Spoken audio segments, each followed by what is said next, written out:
So we're going to talk about a situation, especially for a lot of the white and blue belts in here. Obviously, we have a lot of beginners.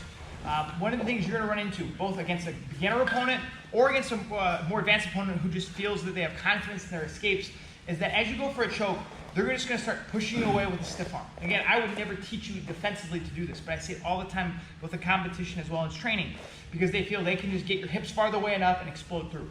And this is going to be a classical situation where we're going to look for an armbar from the mount. Okay?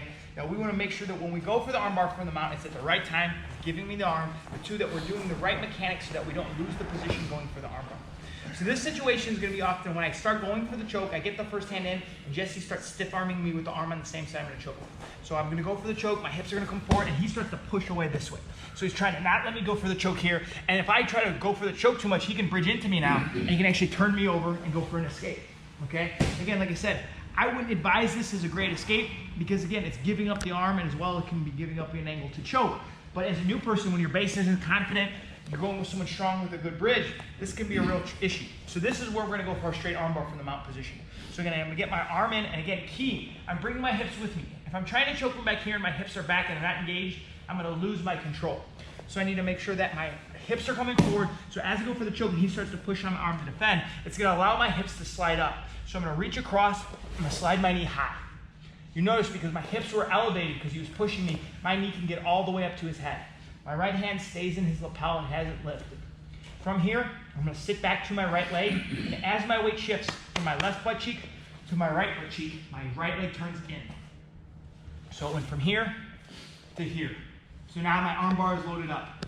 All my weight is on my right, my left leg is loose, and I come across his head with my left leg. I'm going to sit straight down. As I sit down, my right hand pulls out of the lapel. I'm going to hug his arm tight to my chest. My knees are going to pinch. I'm just going to pull his arm straight as I gently finish. Notice when I get to this position, he's tapping before my hips ever have to arch.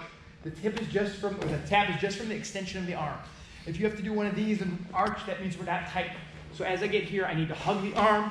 His thumb is facing me. I pull the slack out of his arm and I just lay back. He will tap when my back hits the floor, never having to arch, never having him to give space to try to get out or to turn his wrist free. This makes the hitchhiker escape very hard. It makes the bridge and roll very hard because his arm is being stretched and his hips are being controlled. Okay? So again, I'm back. I'm going to go for my arm bar. He goes to push to try to drive this away. He's putting pressure on my shoulder and bicep. So I put weight on my right, and I'm just going to slide my left leg high. From here, my weight's going to shift from my left to my right. My right foot curls in. That allows my left leg to come through. I sit to my butt. My right hand pulls out, and I hug it with both arms. My elbows pinch, my knees pinch. I straighten out. Notice as I straighten, I'm pulling Jesse's wrist towards my head. And then I just gently low back and finish the armbar. Okay? So I'll do it once more slow and then once fast. Okay? So here's another slow one. I'm coming forward. He goes to push on my bicep. That's allowing my weight to come over him. So my weight's on my right wrist and my left hand. That allows my left leg just to slide up. My right leg's going to curl, but I don't want to curl back here because now there's no weight on Jesse's hips. So I'm going to bring my weight from my left butt cheek to my right. Now that I'm over him, he's held to the floor. My leg can come over the head. I come through. I hug the arm. I slide back. And I finish the arm. Okay? Now I'll kind of do it once, kind of live speed, so you guys see how it would look when I really do it. So I go here. I get my choke. He pushes. He puts the arm lock in. Okay? So let's get the arm lock, and he tries to push against the chest or shoulder on the free arm. Give it a try. So you're lifting.